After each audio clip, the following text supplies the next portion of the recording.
Welcome to a special episode of Aging Revolution. My name is Mynes, and today I am joined by Tom Torrance. Tom is a veteran with over 30 years of experience in the Army and in the State Department.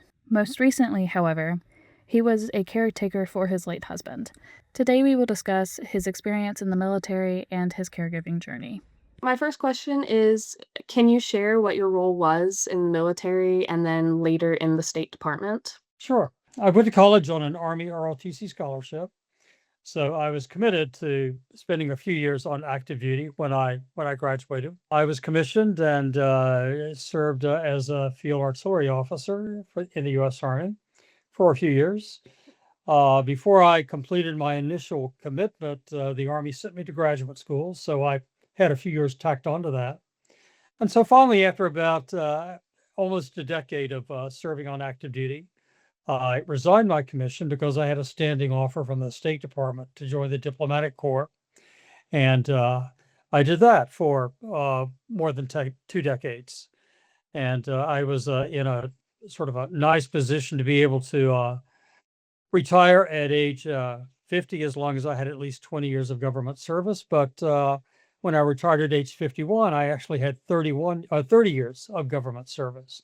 So that gave me a lot of freedom as far as what I wanted to do with the rest of my life. And I went into the corporate world for a while, and I was able to retire a second time at age 60. And at that point, I moved here to Charlottesville to a house that my now late husband and I had bought years before, and decided after that that I would do fun things while I was in Charlottesville, because I didn't need to make a high paying career or anything. So I focused on things that brought joy to my life. And after the pandemic, my husband was beginning his decline, his health decline. So I chose not to re-enter the workforce when that became an option for me. How did you meet your late husband? We actually met about more than 33 years ago. We were both volunteers at an organization in Washington called Food and Friends, which prepared meals for homebound, primarily AIDS patients. But as the program expanded over the years, they then began to take in different types of categories of disability for whom to whom they served. So that's how we met. And after showing up about the same time every week to make sandwiches and pack bags, we started dating. That's very nice. Mhm. It's always nice when you can meet someone over shared, especially like volunteering, when you guys have a shared, not interest, but something that you really care about. Well, I shared know. values, let's say. Yeah. That's the word. I know that you guys were long distance in your relationship for a long time. How did that go for you guys? Actually, for the most part, we lived together during that entire time. However, because I was a member of the American Diplomatic Corps, I had a lot of trips, Mhm. and was gone, maybe sometimes up to half the time during a year, on various activities that I was involved in. And that also included one year when I was in Kosovo on what we called an unaccompanied assignment. I Mm. went in as part of a team right after the end of the Balkans War, around the year 1999, to set up an American presence, diplomatic presence, in Kosovo. It later morphed into the American embassy, but that was another 10 years down the line. So during that year, I was away from him. I did come home a couple of times because we had time built in our schedules for personal leave. And Brian, my husband, well, he was my partner at that time, actually came over. He could not enter Kosovo because it was still considered a war zone. So we had like a week's vacation in beautiful Macedonia. Mm. And actually, it is a beautiful place. It's just like off the map for most American visitors. But still, there are a lot of beautiful Byzantine monasteries and churches in Macedonia to visit. Of course, the country is now called North Macedonia, as a concessions to the Greeks who did not like the thought that another country was stealing part of their cultural heritage. Mhm. But of course, back in the medieval era, boundaries weren't as drawn and defined as they are these days. It takes a lot of work to make something like that work and keep a relationship going, with that, so Yes, yes, it does. It is a work in progress, but by that time we were fairly well settled into our relationship. So it was, and we were able to, well, a lot of emails going back and forth because the only way we were connected by phone to that part of the world was by satellite phone, which was mhm, incredibly expensive. So, unless you had a time sensitive, um, very important issue to discuss, you generally just left it in email channels rather than rather than calling through the satellite phone. that yeah, definitely sounds, difficult, so I admire you guys for handling that and, working with what you had so well. How was your transition into civilian life once you left the military? Actually, it happened very quickly. I resigned my commission and then moved my family across country.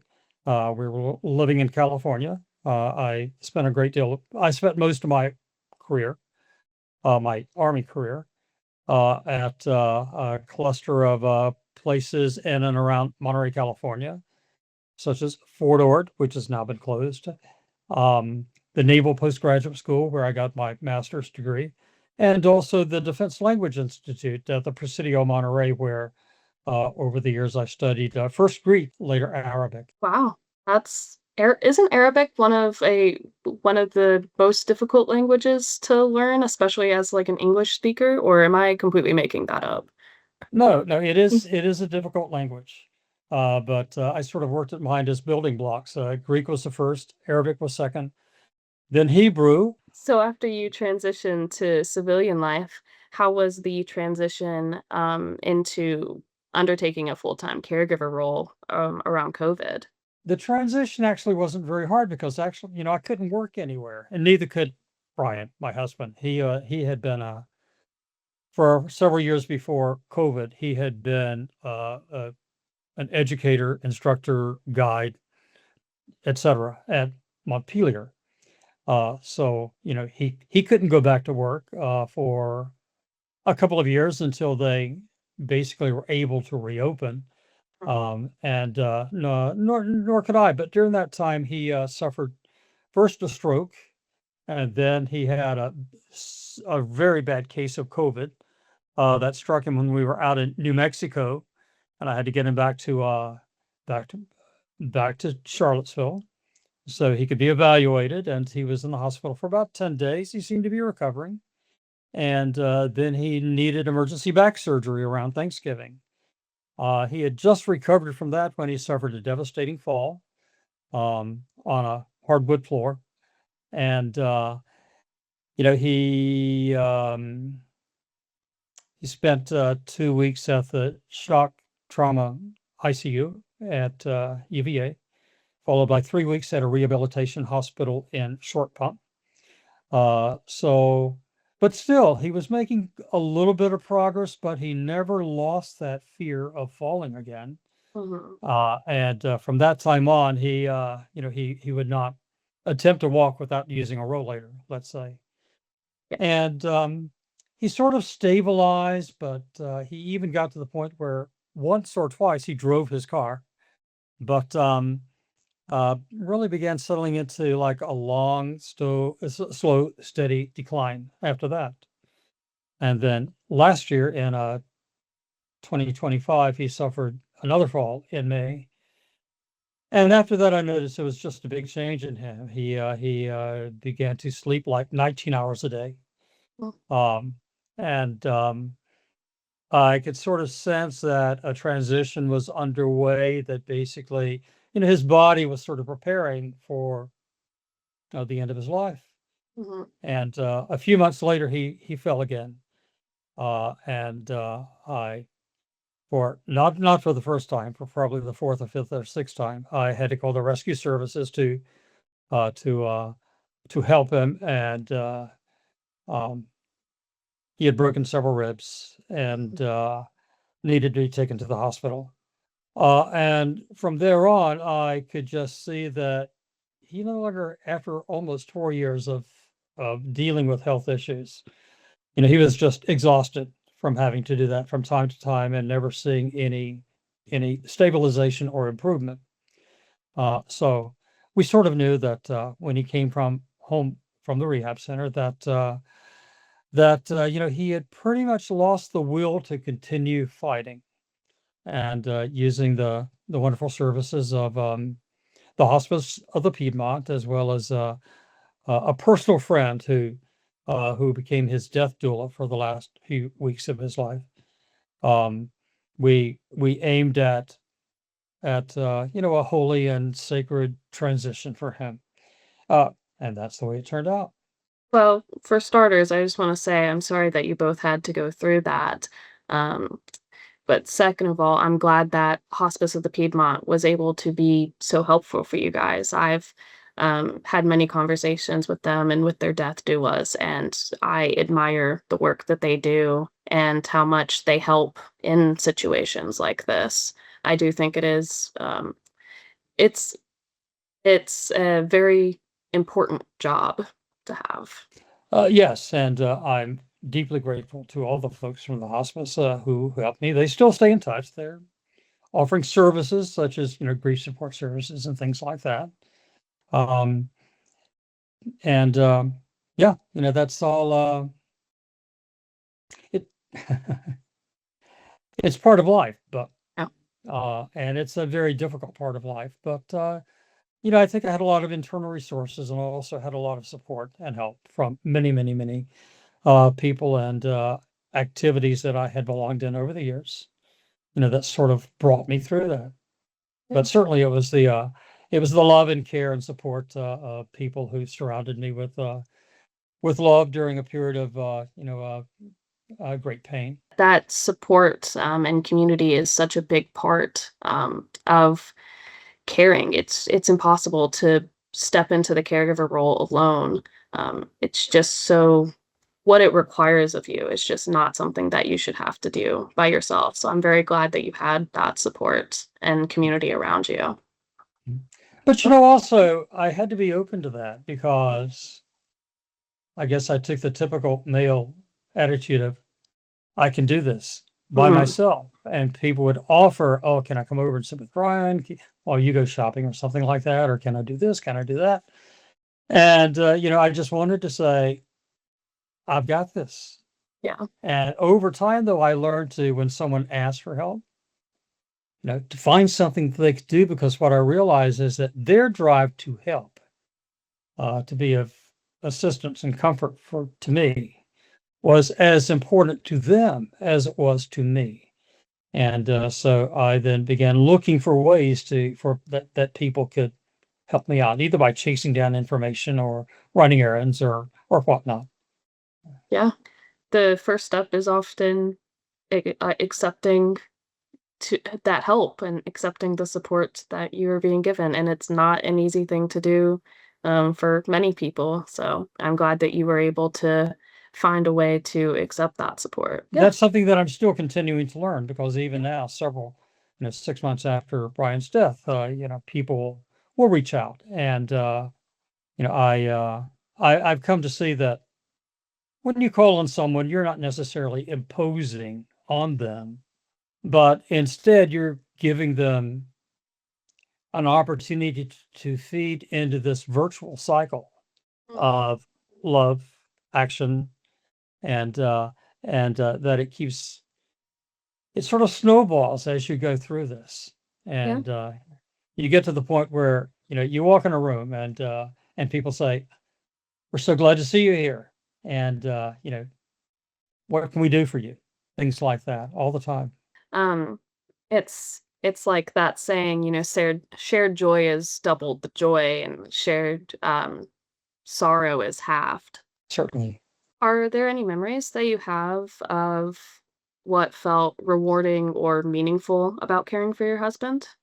Um, there are quite a few, and one would be the way he tried to rally in the end, Mhm, just to make sure that while he had come to accept the inevitability of his death, that it was a journey that we both had to make together.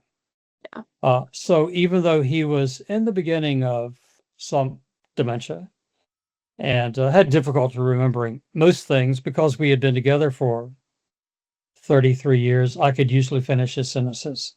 Mhm, Um, so that made it very easy. And the presence of our friend Susan, the death doula, and her husband John, who was an old friend of mine from at least a decade ago. When they would come over, that just made it so much more comforting, I guess you could say. Also, I'll tell you this little story. I'm always sort of a very spiritual, mystic, and contemplative type person, looking for little signs.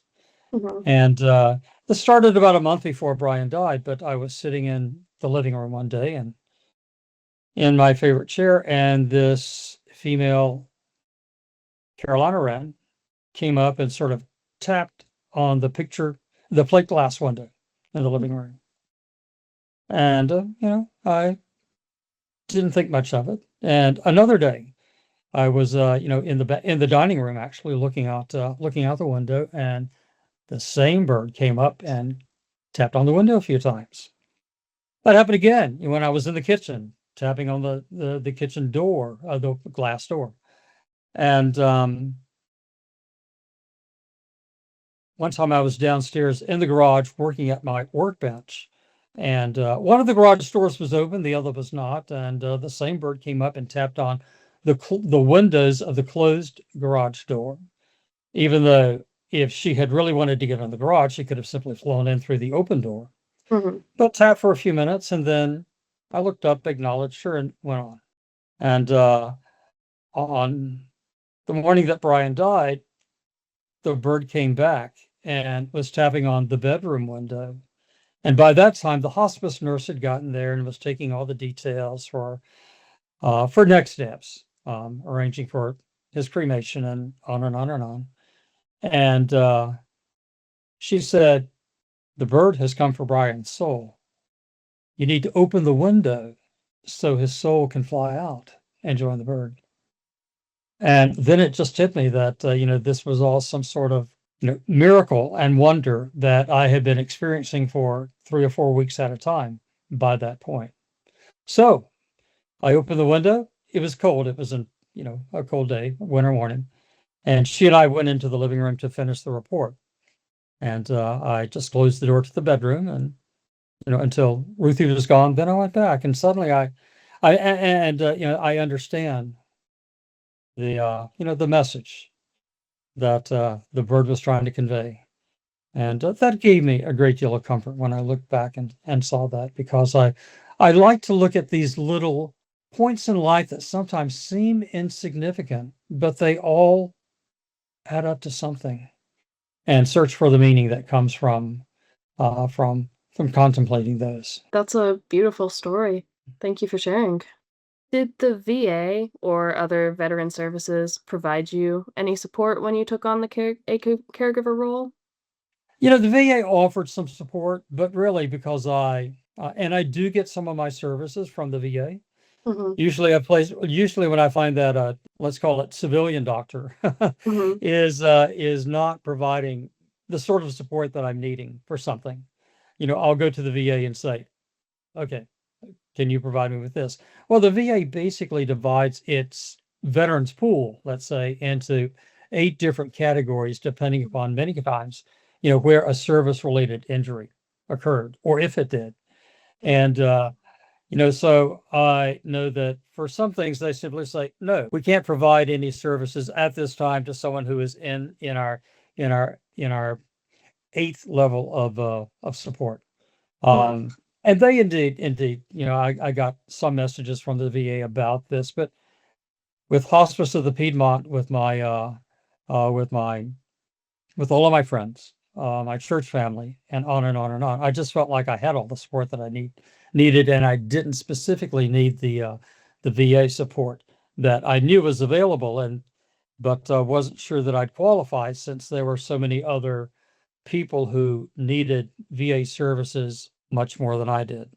So yeah, the answer, that's a long-winded way of saying services might have been available, but I didn't go into that because I felt that my needs had already been provided through other channels. Yeah, my last question for you is what do you think would be helpful for veterans who are providing care to a loved one, either from community members or from veteran services? Yeah, I think the main thing, especially for men, is to be willing to ask for support Mhm. and then be willing to take support. And if necessary, I have people who, there's a dear sweet friend, and I often call her my chief of staff, because she's the one I can go to and discuss something. And um, but so many guys want to do it on their own, even when they get up into their 70s or 80s. And often they're doing that because they will say something like, he probably would not react well to a stranger coming in the house and trying to provide these services. Well, Mhm. you never know unless you try it. And it is really a godsend, to the caregiver who is always on 24 hours a day, um, to have people who for backup and support and love and caring and understanding. Is there anything else that you would like to share or say? Yes, I would like to say that from start to finish, the whole caregiving situation is one that is has the capability to be completely saturated in Mhm. love, joy, support, concern, shared tears, sacredness, wonder, miracles, and understanding. But both sides have to work at it to make it happen effectively and smoothly. Both the caregiver, the person who is being cared for, and the other members of the community who are forming a holy circle around you as this plays out. Thank you. Thank you for sharing. It's been my pleasure, Ty. Thank Yeah. you.